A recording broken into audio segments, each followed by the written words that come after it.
नमस्कार दोस्तों, मैं हूं ममता तिवारी। तो चलिए दोस्तों, आज हम इस वीडियो में हरितालिका तीज व्रत की कथा सुनेंगे।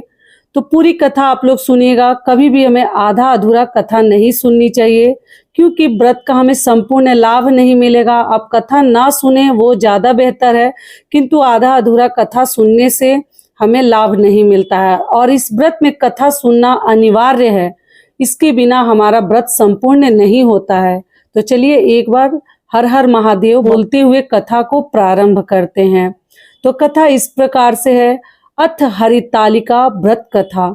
सूत जी बोले, जिन श्री पार्वती जी के घुंघराले केस कल्प वृक्ष के फूलों से ढके हुए हैं और जो सुंदर एवं नए वस्त्रों को धारण करने वाली है तथा कपालों की माला से जिसका मस्तक शोभायमान है और दिगंबर रूपधारी शंकर भगवान हैं, उनको नमस्कार हो। कैलाश पर्वत की सुंदर विशाल चोटी पर विराजमान भगवान शंकर से गौरी जी ने पूछा, हे प्रभु, आप मुझे गुप्त से गुप्त किसी व्रत की कथा सुनाइए। हे स्वामी, यदि आप मुझ पर प्रसन्न है तो ऐसे व्रत बताने की कृपा करें जो सभी धर्मों का सार हो और जिसके करने से थोड़ा परिश्रम हो और फल भी विशेष प्राप्त हो जाए। यह भी बताने की कृपा करे कि मैं आपकी पत्नी किस व्रत के प्रभाव से हुई हूँ।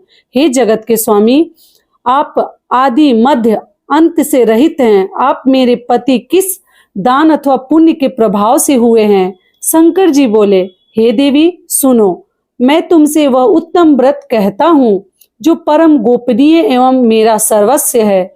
वह व्रत जैसे कि ताराओं में चंद्रमा, ग्रहों में सूर्य, वर्णों में ब्राह्मण और सभी देवताओं में विष्णु हैं।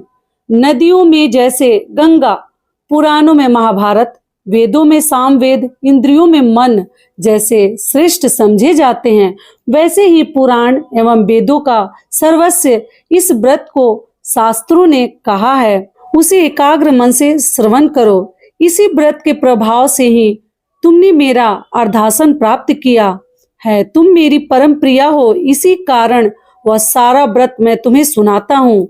भादो का महीना हो, शुक्ल पक्ष की तृतीया तिथि हो, हस्त नक्षत्र हो, उसी दिन इस व्रत के अनुष्ठान से मनुष्यों के सभी पाप भस्मीभूत हो जाते हैं। हे देवी सुनो, जिस महान व्रत को तुमने हिमालय पर्वत पर धारण किया था, वह सबका सब पूरा वृतांत मुझसे श्रवण करो। श्री पार्वती जी बोली, भगवान, वह सर्वोत्तम व्रत मैंने किस प्रकार किया था, यह सब हे महेश्वर मैं आपसे सुनना चाहती हूँ। शिव जी बोले, हिमालय नामक एक उत्तम महान पर्वत है। नाना प्रकार की भूमि तथा वृक्षों से वह शोभायमान है। अनेकों प्रकार के पक्षी वहां अपनी मधुर बोलियों से उसे शोभायमान कर रहे हैं एवं चित्र विचित्र मृगादिक पशु वहां विचरते हैं। देवता, गंधर्व, सिद्ध, चारण एवं गुहाक प्रसन्न होकर वहां घूमते रहते हैं। गंध वर्जन गायन करने में मग्न रहते हैं। नाना प्रकार की वैदुर्य मणियां तथा सोने की ऊंची ऊंची चोटियों रूपी भुजाओं से आकाश पर लिखता हुआ दिखाई देता है। उसका आकाश से स्पर्श इस प्रकार से है जैसे कोई अपने मित्र के मंदिर को छू रहा हो। वह बर्फ से ढका रहता है। गंगा नदी की ध्वनि से वह सदा शब्दयमान रहता है। हे पार्वती, तुमने वही बाल अवस्था में 12 वर्ष पर्यंत कठोर तप किया, अधोमुख होकर केवल धूम्रपान किया, फिर 64 वर्ष पर्यंत पके पके पत्ते खाए, माघ महीने में जल में खड़ी हो तप किया और वैशाख में अग्नि का सेवन किया, सावन में अन्न पान का त्याग कर दिया, एकदम बाहर मैदान में जाकर तप किया। तुम्हारे पिताजी तुम्हें इस प्रकार के कष्टों में देखकर घोर चिंता में व्याकुल हो गए। उन्होंने विचार किया कि यह कन्या किसी को दी जाए। उस समय ब्रह्मा जी के पुत्र परम पर धर्मात्मा श्रेष्ठ मुनि श्री नारद जी तुम्हें देखने के लिए वहां आ गए। उन्हें अर्ध आसन देकर हिमाचल ने उनसे कहा, हे श्रेष्ठ मुनि, आपका आना शुभ हो। बड़े भाग्य से ही आप जैसे ऋषियों का आगमन होता है। कहिए, आपका शुभागमन किस कारण से हुआ है। श्री नारद मुनि बोले, हे पर्वतराज सुनिए, मुझे स्वयं विष्णु भगवान ने आपके पास भेजा है। आपकी यह कन्या रत्न है। किसी योग्य व्यक्ति को समर्पण करना ही उत्तम है। संसार में ब्रह्मा, इंद्र, शंकर इत्यादि देवताओं में वासुदेव श्रेष्ठ माने जाते हैं, उन्हें ही अपनी कन्या देना उत्तम है। मेरी तो यही सहमति है। हिमालय बोले, देवाधिदेव वासुदेव, यदि स्वयं ही जब कन्या के लिए प्रार्थना कर रहे हैं और आपके आगमन का भी यही प्रयोजन है, तो अपनी कन्या उन्हें दूंगा। यह सुनकर नारद जी वहां से अंतर्धान हो गए। शंख, चक्र, गदा, पद्मधारी श्री विष्णु जी के पास पहुंचे।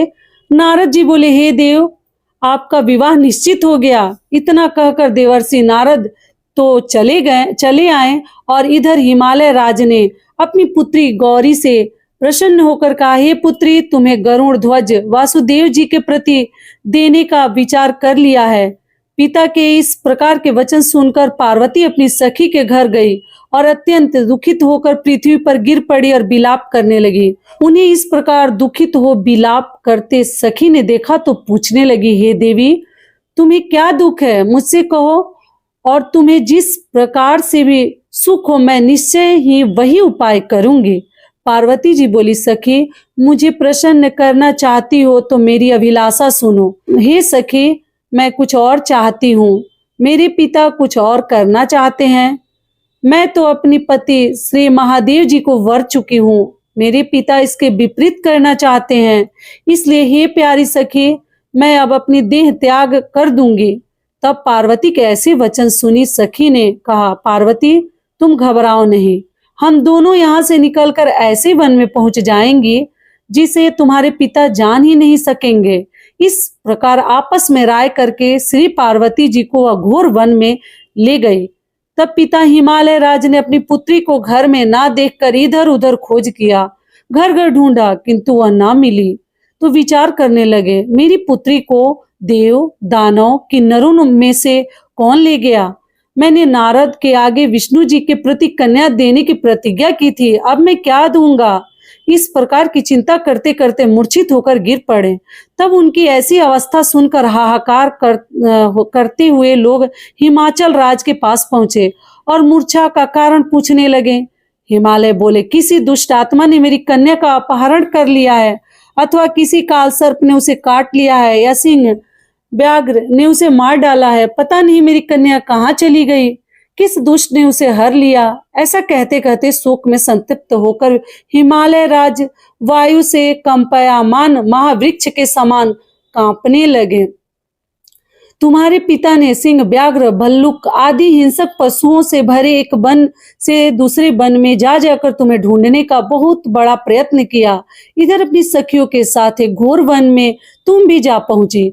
वहां एक सुंदर नदी बह रही थी और उसके तट पर बड़ी गुफा थी जिसे तुमने देखा। तब अपनी सखियों के साथ तुम उस गुफा में प्रवेश किया। खाना पीना त्याग करके वहां तुमने मेरी पार्वती युक्त बालुका लिंग स्थापित किया। उस दिन भादो मास की तृतीया तिथि थी, साथ में हस्त नक्षत्र था। मेरी अर्चना तुमने बड़े प्रेम से आरंभ की, बाजों तथा गीतों के साथ रात को जागरण भी किया।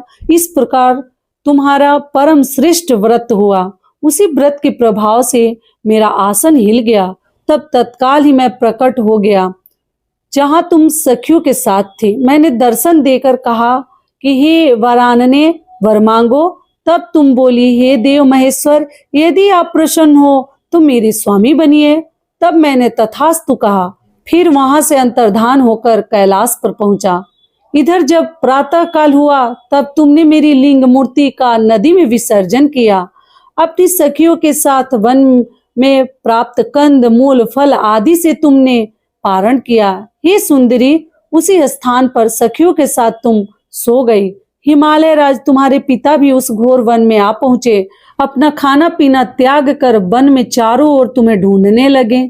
नदी के किनारे दो कन्याओं को सोता हुआ उन्होंने देख लिया और पहचान लिया। फिर तुम्हें उठाकर गोद में लेकर तुमसे कहने लगे, हे पुत्री, सिंह, व्याघ्र आदि पशुओं से पूर्ण इस घोर जंगल में क्यों आई?